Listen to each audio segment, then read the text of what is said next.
the bright lights of prime time, Raiders with a tough loss over the Chiefs. Welcome into Raiders Game Day here inside Allegiant Stadium. Raiders Game Day presented by America First Credit Union. My name is Erin. I'm alongside my guys, Marcel, Reece. Very casual. I like this outfit. EA bringing the heat. Eric Allen. How you guys doing? I'm doing okay. You know, just okay. It was a heavyweight fight tonight. Heavyweight fight, yeah? I could be better. We could be better. You know what? A lot to learn from in this matchup. Of course, we'll talk about it, but we have a lot to get to on this show today. Here is what is on tap for you folks at home watching. We've got highlights from tonight's primetime game against the Chiefs, Gruden, and of course, Raiders post-game reaction. We bring it to you unfiltered. And we will be remembering the great Clem Daniels, one of the best wearing a Raiders uniform, and a preview of next week's opponent. The Raiders are on the road taking on the Falcons. All that and so much more here on the show. But this week, the Raiders were at home, and with that, let's take a look at how the first half unfolded, gentlemen. Curious to see how things panned out. Not that you didn't already see it already, but let's show you folks in case you missed it. First time the Chiefs making a trip to Allegiant Stadium. Marcel, 3rd and 5. Darren Waller getting in the mix early, 26-yard catch. Yes. We will be breaking down his performance, but you gotta like that. Gotta love seeing these guys, these two, DC and Darren Waller, connecting early on in the game and getting him involved. He's your big play guy. You got to get him the ball, especially when he's lined up on a safety like Sorensen. Yep, you gotta like the mismatch. Daniel Sorensen did not stand a chance. The very next play, Nelson Aguilar with a 29-yard catch, EA. Man, it's just so big. His route running, he's a crafty guy, but DC was playing lights out tonight. I mean, you got to put him up there in the MVP race, the way he was putting those balls right on the money. MVP race, 1st and goal, Josh Jacobs with a 2-yard score. Get him off you, JJ. Raiders on the board first, Marcel. Every single week, he has not disappointed the Raider Nation.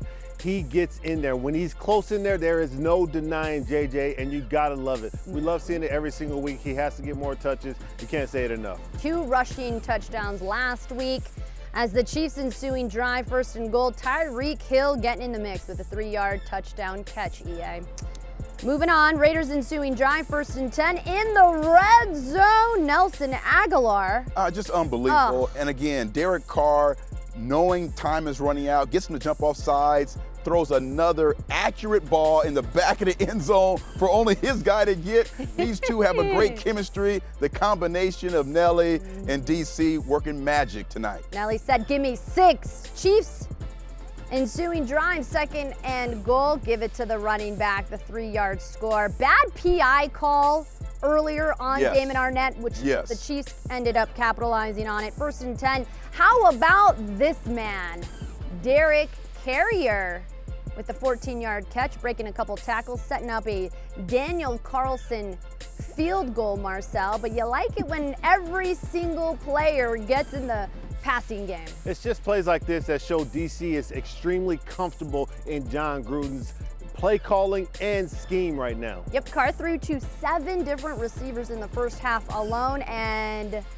there you go. Talk about an offense performance, a defense performance, EA. Break it down. Yeah, got to do an outstanding job of recognizing the route and then squeezing back to it, because these Chiefs, they always kind of curl up and try and find that great spot in the middle. This is a great job by Trayvon. Trey doing an outstanding job of squeezing that route, getting the pick before halftime. Trayvon Mullen, only the Raiders have intercepted Patrick Mahomes. That was his 2nd of the season. As you are taking a look at the first half stats, 17-14, Raiders with a 3-point lead heading into halftime. As you are taking a look at the first half stats, how are you feeling, gents? As you know, the Raiders feeling confident with that pick right before halftime, EA? I really am. I'm feeling confident about this offense, making great moves, using the running game to capitalize on the big plays, the chunk plays today. I thought coming into this game, they had to make and measure their chunk plays against Kansas City. Outstanding job so far with the Raiders. I think offensively,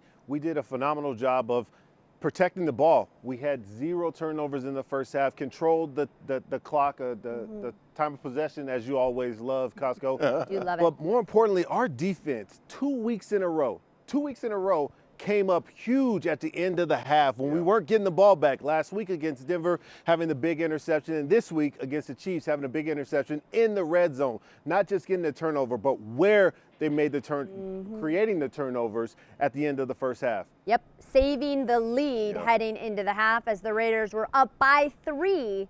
How does the second half close out? Well, you'll find out on the other side of the break. Stick with us. Raiders Game Day will be right back. This has been brought to you by Allegiant, the official airline of the Las Vegas Raiders. Low fares, nonstop flights.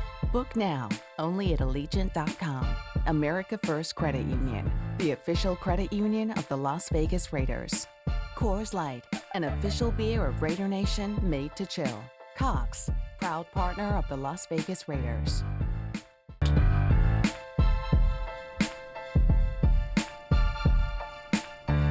You are taking a look at the Al Davis Memorial Torch. It was lit by men and women representing the 12,000 plus individuals who contributed to the design and the construction of Allegiant Stadium. Very cool indeed, as we welcome you back into Raiders Game Day here inside our Twitch Lounge, the official Raiders sponsor.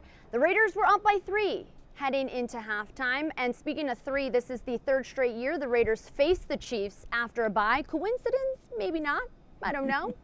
But let's take you to the second half highlights. As I mentioned earlier, Raiders up 17-14 heading into the half, and 2nd and 10, Edwards-Helaire with the 14-yard touchdown run. The Chiefs would take the lead at this point, 21-17. That would be his 2nd touchdown of the day. 3rd and 6, you know what happens on 3rd down, right? What happens? Give it to Hunter Renfrow. 3rd and Renfrow. The Raiders are number 1 in the NFL with their 3rd down conversion rate, and a lot of it, of course, having to do with that guy. 2nd and goal we go. Darren Waller, Marcel. Yes. Wide open. Yes. Hey, the least most guarded place on the field is the back 3 yards of the end zone. And Darren Waller finds it frequently in the red zone. But guess what? When you have the fastest man on the field in Henry Ruggs III and he's running across the formation, everybody follows and pays attention, and Darren Waller took advantage. That's sure did. right. As the Raiders take the lead, 24-21, unfortunately not for long. 1st and goal, Le'Veon Bell, his first touchdown in a Chiefs uniform. As we go to 3rd and 10, Derek Carr to Nelson Aguilar. The touch on this ball was amazing. Under duress, look at this, under duress, knows exactly where he needs to get this ball in the back part of the end zone. Nelly comes up with almost great play. Almost. PI, That's the big more PI. important. Still a great play. Still a great play. Absolutely. Still a great play. And the Raiders capitalize on that PI because they find the Hall of Famer, future Hall of Famer tight end, Jason Witten there with the 1-yard touchdown catch. It was a good catch by Jay Witt. This is what he does. But the poise and composure of Derek Carr, when you have the Chiefs coming at you, you have unbelievable protection by the offensive line. Unbelievable. He looked left, looks right, looks middle, comes back right, and finds Jason Witten on the scramble play. Chiefs with the Raiders with the lead, 31-28, but Mahomes, a minute 24, too much time. Kelsey in the end zone, and the Chiefs win by a close one, 35-31, gentlemen. Of course, America First Credit Union, by the way, they have a first down for the hometown. They donated $100 to the Raiders Foundation for every Raiders first down inside Allegiant Stadium this season. Tonight, the Silver and Black had 25 first downs. As you take a look at the final stats of the game, and let's send it over to Coach, who caught up with the media after the game. We didn't have a rush. We had a stunt, and they wadded the stunt up, and Mahomes bought some time, and he got us on a second reaction play, he and Kelsey. But it was a combination of him buying time and our stunt not getting home. I couldn't be more proud of our football team, and I wouldn't trade any of our players for anybody. The effort that they've given us is tremendous. We've got to eliminate the penalties, and that starts with me. I don't know. This is, it's hard to swallow right now. I don't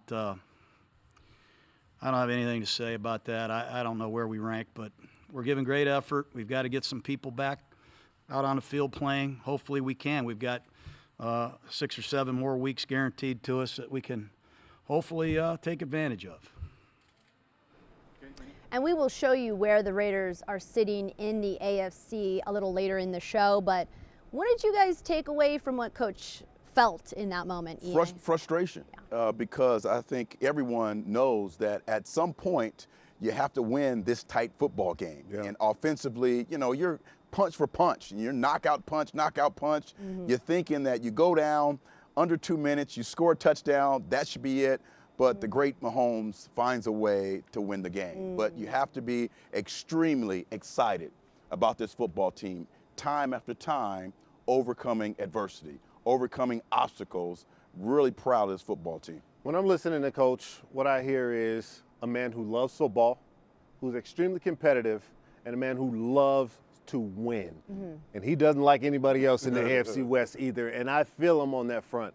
And EA's right. You have to learn how to win these tight football games against elite football teams. It's defending champs. And you feel, as a coach and a player, if we keep it close and give ourselves a chance to win, we got them. Yeah. And offensively, you do it, and special teams, you do it, and all of a sudden that last drive just kind of hurts you, and they end up on top.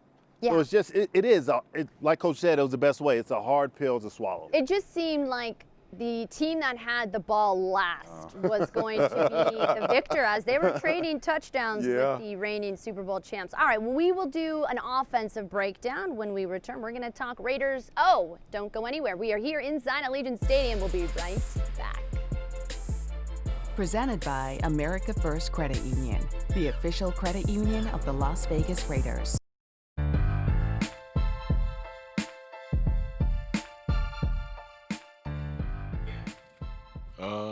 It's tough. Losing in any form or fashion is not fun whatsoever, especially like that. But there's a lot of positives to take from it. There's a lot of negatives. Like any game really is, and we just gotta look at it as a process. In the process, results don't always go the way we want them to, but we're getting ready to have another chance to go back out there and get back on the winning side. All right, little disappointment, of course, from Darren Waller, but the Chiefs didn't seem to have an answer for number 83, who found the end zone early in the fourth quarter. Marcel, as we take a look at his performance tonight, what did you see out of number 83 that you liked? Everything. Yeah. He just does everything for us on the field.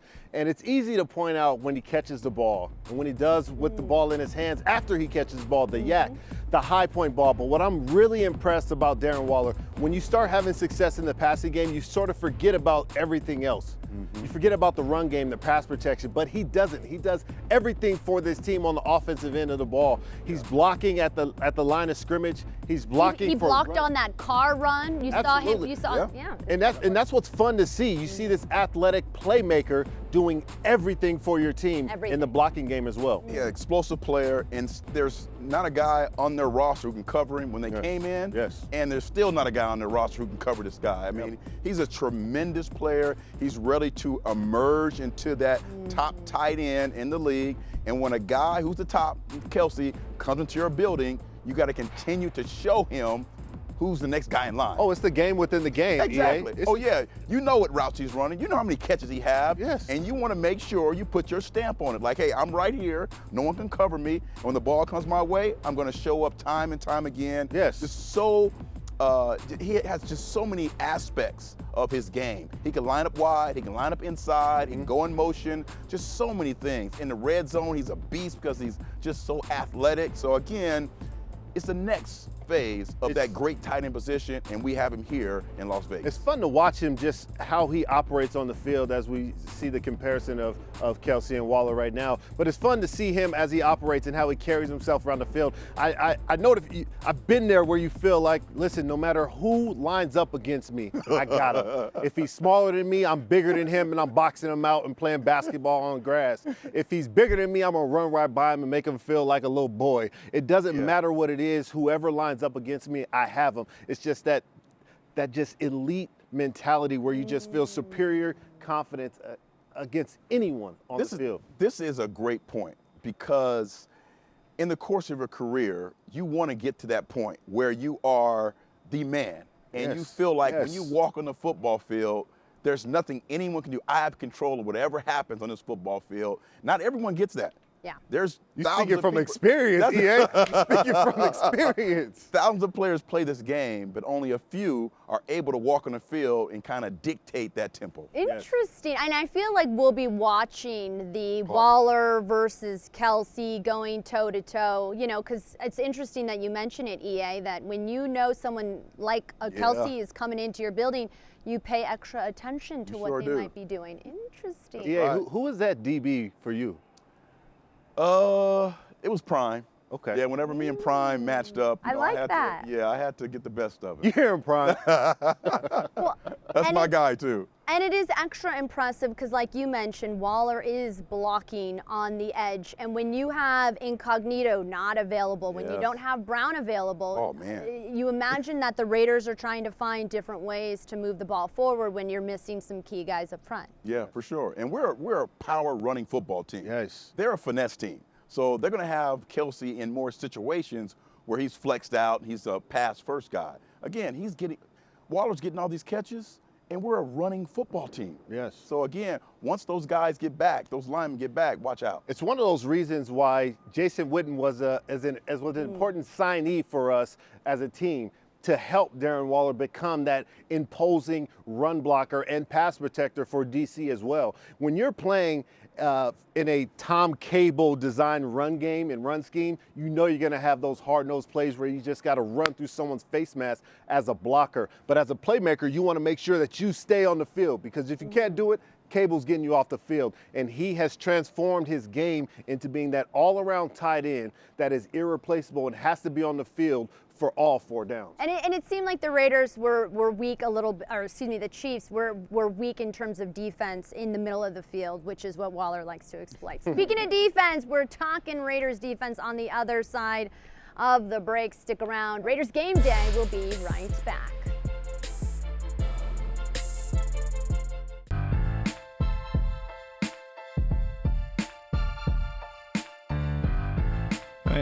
I mean, obviously, yeah. I mean, they're a great offense. I mean, he's one of the best, you know, in our league. Their offense, the plays they got. I mean, it's awesome, you know. And it to me, it's not a thought because, you know, we're just gonna do our job, you know. And I can't complain about when we score, you know. I can't, you know, say, man, I wish we did this or did that. Now, there's certain situational things like if it's a tie game and you're trying to move the clock, you know, things like that, but. We needed a touchdown to take the lead, you know. A field goal wasn't going to do it for us. And so, obviously, you score and then you look at the clock. And I've done that, too, with, you know, in the Superdome with Drew Brees. You know, I've looked up and been like, oh, gosh. You know, like, you know, anytime you got, you know, these professional quarterbacks, man, hopefully me included, whenever you give us time, you know, any kind of time with, you know, a little bit of a field, I mean, you feel excited to go win the game. You know, that's what we live for. It's what you dream of. And so, that's natural, but also my trust was, no, our defense will stop them. You know, it's just in my team. That's where my trust is. Last one, Willie. Derek Carr, of course, giving much deserved love to Patrick Mahomes on the other side of the field. And 1.5 minutes is just too much time for Mr. Mahomes as we take a look at the final drive of the game. EA, I want to get your take on what you saw from the defense because potentially some opportunities to learn from that. Yeah, for sure. I mean, first of all, he's the greatest on earth at quarterback, right? So again, then you have such speed. You don't have a lot of movement at this point, but again, the ball is getting out so fast. And the threat of the receivers beating you deep makes the corners play softer, right? So you got to make sure you find a way to take something away. And it just seemed like this football team, the design of the plays were for the middle of the football field on really crucial downs for Kelsey to be open. And then if Kelsey was covered, extending the play. This is really a situation where he's extending the play, forcing the defender to come up, and then you're going to put it right behind him. So again, this attack on this defense on this last drive was about this outstanding quarterback making tremendous plays and moving the defense with his arm, with his eyes, and then the collection of speed around him taking advantage of those holes in our defense. I'll say this, DC was exactly right. When you have to score a touchdown, you have to score a touchdown. You don't want to play around with that. Yeah. Just score the touchdown because this is the NFL and you get paid just like they get paid. And as a defense, you feel we have to go out and stop them. We have to give them resistance, and that's how we run the clock out. And we just didn't do that. Right. It just didn't happen. There wasn't enough pressure. There weren't enough contested catches. There were a lot of open catches, getting out of bounds, and those type of things. They were, as they say, matriculating down the field. Yeah. But you know, it was a little bit, you know, with as much energy and passion as our defense played with all day today, it was hard to see that last drive go down the way it did. Yeah, it was, and we've gotten used to our defense on some plays come up and make a play at the end of the game. And I think that's what everyone was kind of waiting for. Yeah. You get that pressure, you get a hurried throw, it's a tip or an overthrow, but it just didn't happen because this guy is just so good. And again, this is a learning experience for this football team. We have to continue to learn. There are some mental errors, which you can't have in that final drive. Yes. So when I'm in meetings tomorrow, I'm going to look and say, hey, I have a mental error here. Why did I have that mental error? What forced me into that situation? So those are things you learn from, and those are critical for this young football team that's continuing to evolve. I like that you said young. You're right, because it is a young football team. And the Jonathan Abram,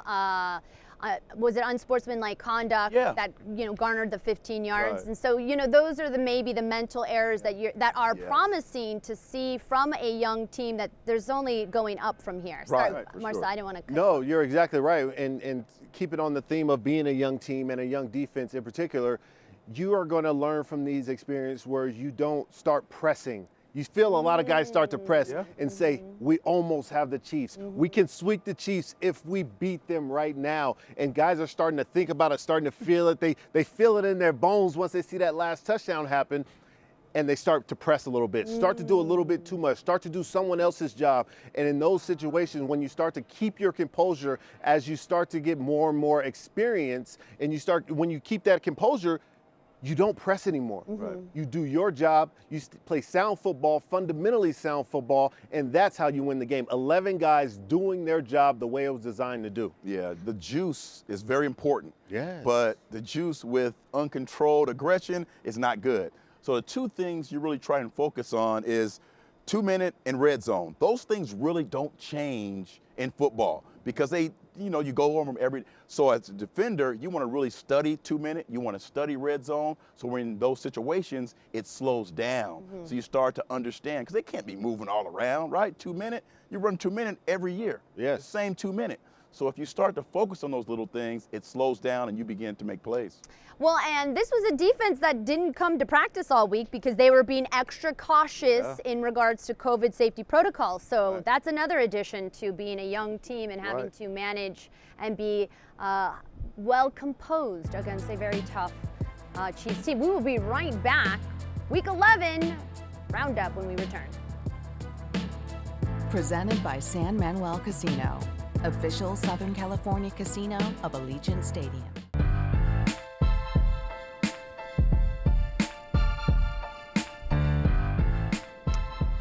Welcome back to Allegiant Stadium here. You're watching Raiders Game Day. The Raiders with a tough loss against the Chiefs as they split the division in the AFC West against the Chiefs. What else happened, though, in Week 11, you ask? Great question. Let's show you. It is time for Scorers Around the League presented by Sports Water.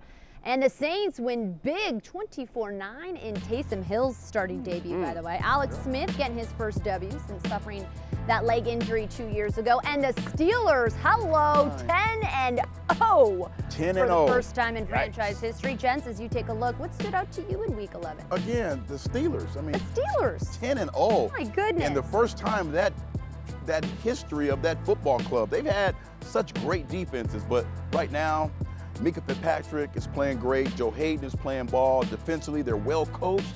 Do outstanding job of getting after the quarterback with water course. And then offensively, Big Ben, with these 3 dynamic receivers. One gets deep, one's great in the red zone, and then Juju Smith-Schuster is a possession guy.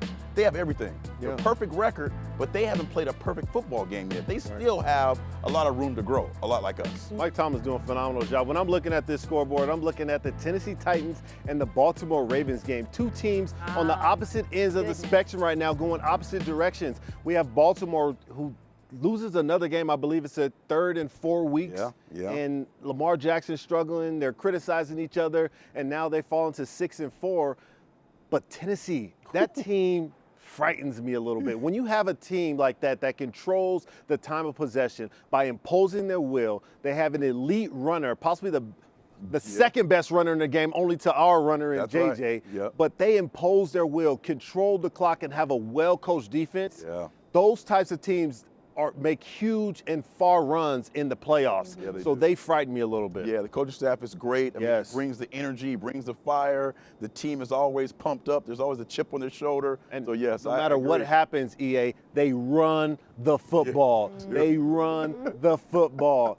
It is important when you're coming into the playoffs to run the football. Well, here is what the AFC standings look like so far. It is strong in that conference as you are taking a look, gentlemen. I don't know if you can see. I believe it is the 7th spot, 6 and 4. The Raiders, right there, in it. So we do have a date with the Dolphins.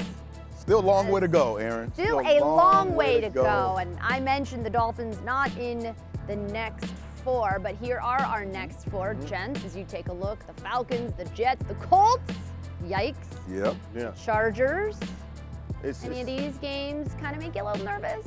They all do. For me. They all do? And I know everybody's, hey, one game at a time, but you know what? When you start to look at it and how they unfold, you start looking at the quarterback, the receivers, all the players who are the weapons for these football teams. Phillip Rivers and the coach, they have a great defense. Offensively, that's someone we can really hang with. Again, the Jets having issues offensively. And again, you have to continue to look at your strengths and who we are as an offense, as a defense, and look at those other teams and say, hey, positives here, negatives there.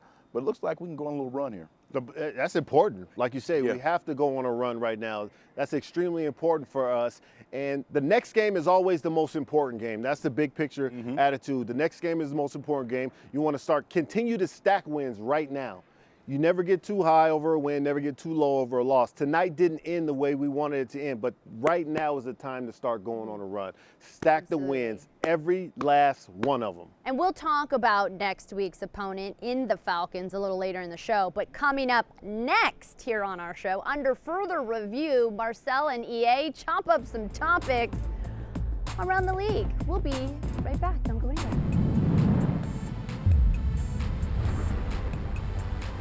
To the show, congrats to 200% Sports, who are the Intermountain Healthcare Impact Team of the Week. The Henderson-based organization started Team 200 Easy, or 2 Easy, in February 2020 and has since been to not 1, not 2, but 3 tournament championships, winning one. The team's players and coaches will be holding a food and toy drive for kids and families in the Vegas Valley this holiday season. Very cool. The Impact Team of the Week. Very awesome indeed. Go into that. As we are here inside Allegiant Stadium, Erin Coscarelli, Marcel, Reece, Eric Allen. Gents, it is time for Under Further Review. I throw out a topic and learn a lot about you. As we go through our first topic, the Raiders hit the road the next 2 weeks. They take on the Falcons next. It brought up an interesting topic of maybe we could get to know the guys a little bit better. Your favorite road stadium when you were playing that you enjoyed to visit? I would say San Diego. Say that then, EA. I would say San Diego because it gave me a chance to go back home and play in front of all my friends and family. And always had a big group there in San Diego, and most of the time we won. So it was always a nice trip. Great minds think alike, and so do the California boys. So being from LA, I love to travel to San Diego. Not because of the family, but because of the Raider Nation. They showed up They and did. showed out. my It was goodness. it was another home game for us. It was. Turn it into the black hole. We just get it cracking the way we only know how to get it. So it was always fun for us. Goodness, I've been to a Qualcomm game with the Chargers and Raiders, and it is literally all Raider fans. Yeah, Yes. we got to put it down, and everybody's cheering. I was like, what? Yes, let's Those go. Charger fans didn't stand a chance. All right, Pro Bowl coming up, after the season. Raider player under the radar that you would like to see get voted into the Pro Bowl. I'll start with you, Marcel. Ooh, I only get to pick one. I'm not going to go, everyone thinks I'm going with JJ, but he's not under the radar. I'm going DC. Okay. We always mention him and we always highlight him, but DC hasn't gotten enough love. He is playing extremely efficient. He's playing explosive, and he's playing lights out, especially this first half against this Chiefs defense. Right. He was lights out. Right. And you can't forget about Alec Ingold. Yeah, Alec Ingold. Best fullback in the league. Yeah, Come on, Alec 4-5, you deserve it. For sure. And listen, for someone who we thought was going to be kind of a third or fourth guy, Nelson Aguilar Ooh. I like has that really one. balled out. Nelly I has love balled that out. one. I mean, explosive plays, doing what he needs to do to save the day at times. Yes. And always having those big time touchdown plays. So Nelly, probably his first one too. Really? Yeah. I like that one. A great free agent acquisition Yeah. for us. Another great free agent acquisition, Nick Kwiatkowski. Hey, right there. Hey. He's really played extremely well the last 4 or 5 weeks. Oh, yeah. Yeah. Oh, and by the way, go vote, because you can go vote Yeah. for your favorite Raider Sure. to see the Pro Bowl, Raiders.com/Pro Bowl. You see it right there.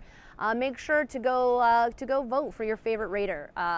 Thanksgiving is upon us and made us think your favorite side for Thanksgiving. And I don't know if you guys are big turkey people or, if you like to eat some gravy and some stuffing, but do either of you have a favorite side on the holiday? Listen, Lynn Marie, my wife, she makes a phenomenal apple pie. Ooh! That is Go straight to dessert, EA? I'm eating apple pie before Wow. the turkey and after the turkey. Okay. He throws it down. So that apple pie is tremendous. Wow. Hey, Lynn, All right. listen, Hey, Lynn, call us. Got Tara's, a pie going over here. Tara got something for you now. That sweet potato pie, smack there it. you go. Sweet potato guy. But when it comes to sides, I'm cornbread dressing with cranberry sauce. With Gotta- the cranberry With sauce. the cranberry, you gotta have it together. Okay. On Gotta- top of it? Yes. Ooh, that's fire. Knock your Fire. socks off, EA. Yeah. Knock I your got socks you. off. I got you. I'm trying to tell you. It is a cornbread with cranberry. Cornbread dressing. What is cornbread dressing? See, that means you're a stuffing person. See, that means she's a stuffing person, Right. America. It's cornbread dressing and stuffing. It's a big difference. That's a difference, discussion apparently. for a later time. Right. I'm going to teach Costco about it later. Very passionate. Cornbread dressing with the cranberry sauce. What's your favorite side? Thank me later. Well, I'm going to stay in the corn family. Linda Coscarelli, my mom, makes a bomb corn casserole. Oh, there you go. It's like everybody asks for the recipe. Right, it's right. so good. So Is it sweet or is it salty? It's got a little cheese on it and some other stuff like cheese mix, ricotta, and other things that I'm not quite sure. She always Jalapeno put her foot in that one. I was just trying to figure out what the corn, what's a corn Stuff. casserole? stuff. I don't know what it is. It's amazing though. Mom, I love you. All right. There you go. That is a wrap. When we come back, we're going to take a look back at one of the Raiders' first superstars and the man who revolutionized the running back position. Don't go anywhere.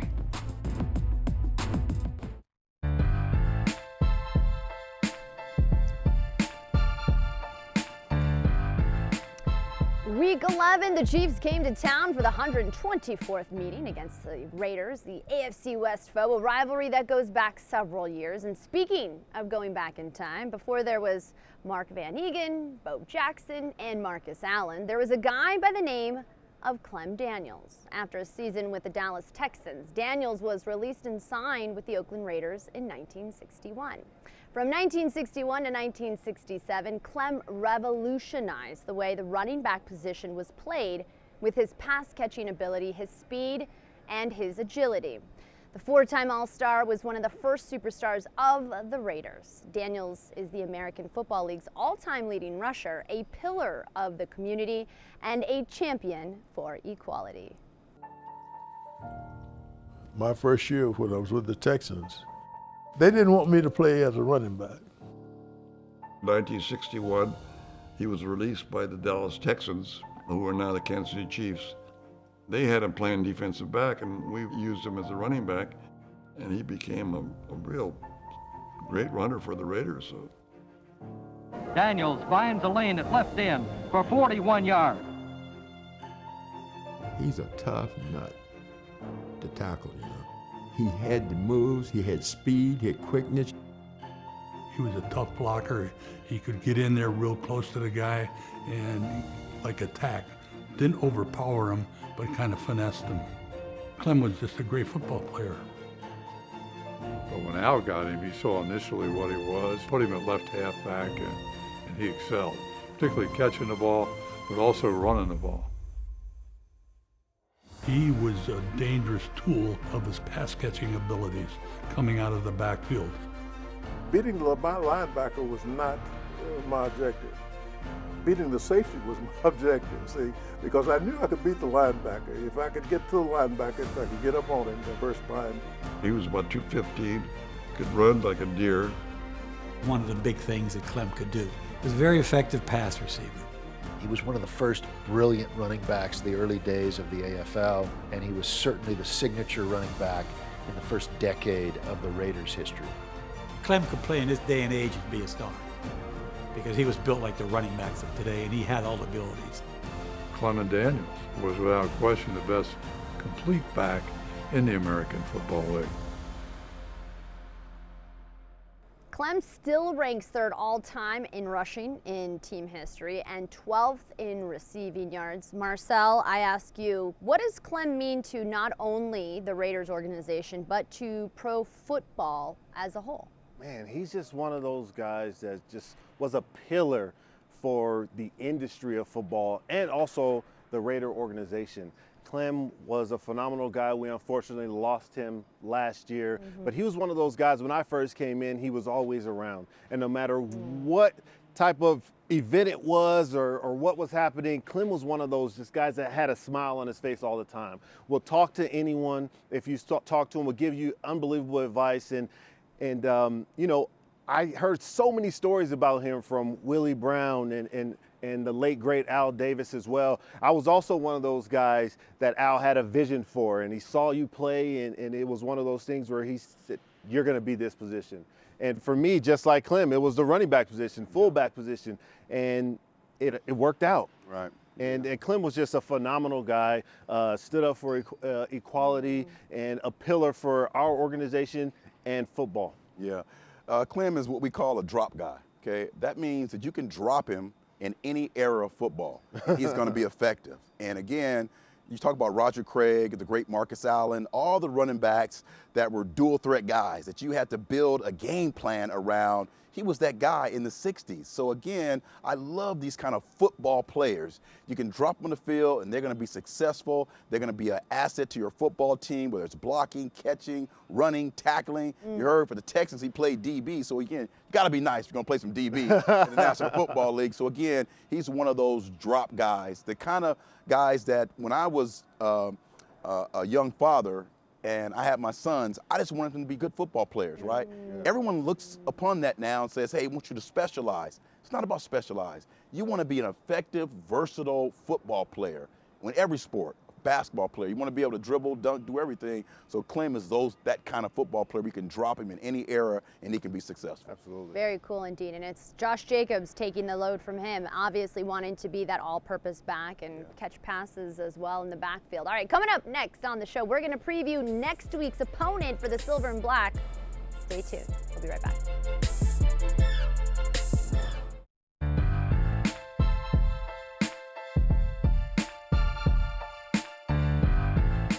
Welcome back to Raiders Game Day here in Las Vegas. Taking a look at Bellagio. We are here inside Allegiant as the Raiders look to get back into the win column next week and hit the road against the Atlanta Falcons, the 3-7 Falcons who just took an L against Taysom Hill and the Saints this week. An impressive performance by the Saints. Yep. Regardless of their record, though, you still have to be worried about Julio Jones and Todd Gurley, right, EA? Yeah, again, and Julio has a little hamstring issue, so maybe we won't have to face him. But this is a dangerous team because guys are fighting for their careers. Whenever you get to this point in the season and your team is not doing well and you're going to have a new coach, you're auditioning, okay? And the coach is going to keep this film, whoever's going to come in and say, plus for you, minus for you. So again, dangerous football team. Guys going to try and make some big plays, so you got to get in, hit them in the mouth early, let them know what it's going to be like, and move on. Absolutely. You don't take it easy on anybody, obviously. And when you look at this team's complete body of work, they've been in every game, and they've been up most games. So you have to make sure that once you get on them, you stay on them. Yeah. Because they have good playmakers, really good playmakers on both sides of the ball, and you have to worry about yourself. During these times of the season, it's extremely important to worry about yourselves as a team. If we worry about us and play our type of football, we won't have any issues. Yeah, and like you mentioned, Julio, I believe, left in the second quarter with that hamstring injury. Hasn't been 100% since, I want to say, week 1, week 2. But also traveling to the East Coast, back-to-back East Coast trips, not the easiest for a team that's based on the West Coast. Yeah, for sure, especially with a younger team. But you know what? That trip in Cleveland is going to help us because you can kind of go back to that routine that you did on Tuesday, Wednesday, Thursday, Friday, get ready for the trip. You understand it's a business trip. You have so many opportunities left on this schedule. You can't let something simple by not preparing and not studying, getting on the bus and hurrying and everything like that. You have to make sure attention to detail so important this week. Before we head to week 12, it is time to close out week 11. Monday night picks. Who you got? The Bucs are taking on the Rams. I'll go first because I believe I'm very close to you, Eric Allen, as you are 9-3. I'm going to go with the Bucs. Tom Brady against Aaron Donald. I say TB12 has the small edge. Bucs it is. Bucs it is. Bucs it is. I'm laughing at you guys. Aaron Donald, he might be the best defensive player we've had in our league for quite some time, and then shut down Jalen Ramsey. America will all be 9-4 next week. So I'm going Rams. We're going Rams. I'm going Rams. Well, and listen. Again, I'm going to be on top. You're 9-3. You're in the lead column, but it is also a big day for you because it's your birthday today, and so maybe you'll get another W for your birthday. But hey. Right. Real quick, someone wanted to wish you a happy birthday, and so we were just wondering, could we roll the tape and see who wanted to wish EA a happy birthday? Eric Allen, it's Marcus Allen, man. What's up, brother? My hometown guy, wish man. You happy birthday, man. I know you getting close to Social Security. I hope all is well. I've always admired you as a player and more importantly as a person, man. I hope you're doing well. And even though I don't see you often, man, I know there's love between us, man, which is cool. So you take care of yourself. And remember, age is nothing but a number. That's right. See you. That's right. Let me tell you something. Wow. And we got you cupcakes, too. Man. My favorite. Marcus Allen, listen. Make a wish, man. San Diego. Man. That's awesome by Marcus, man. Happy birthday, EA. Thank you. I appreciate it, guys. See, Marcel, my road dog. Yeah. But Marcus, man, that's my guy. Man, just love that dude, man. San Diego, he kind of put us on the set. Yeah. Just an amazing football player and an even better friend. Yeah, very for cool. sure. Oh, yeah, I'm eat all these too. Great Raider, Are you too. going to eat I'm not all going of to them? share with no one. Wow. Not as good as the apple pie, though. No, come on now. I Come know. on now. Back up, Slim. Back up. Slim. Well, listen, Thanks, everybody. We didn't pull off the W today, but next week is another challenge, week 12, as the Raiders look to get back in that win column. EA, happy birthday to you for Eric Allen, Marcel, Reece, I'm Erin Coscarelli. Raiders game day. Thanks for watching. We'll see you next week. How they taste, EA? Good? Not too good. No. The first one didn't. The second one's going to be great. This has been brought to you by Allegiant, the official airline of the Las Vegas Raiders. Low fares, nonstop flights. Book now, only at Allegiant.com. Brought to you by Modelo, setting the gold standard for authentic Mexican beer since 1925. Modelo, brewed for those with a fighting spirit. Brought to you by Credit One Bank, the official credit card of the Raiders. Twitch, the official live streaming partner of the Las Vegas Raiders.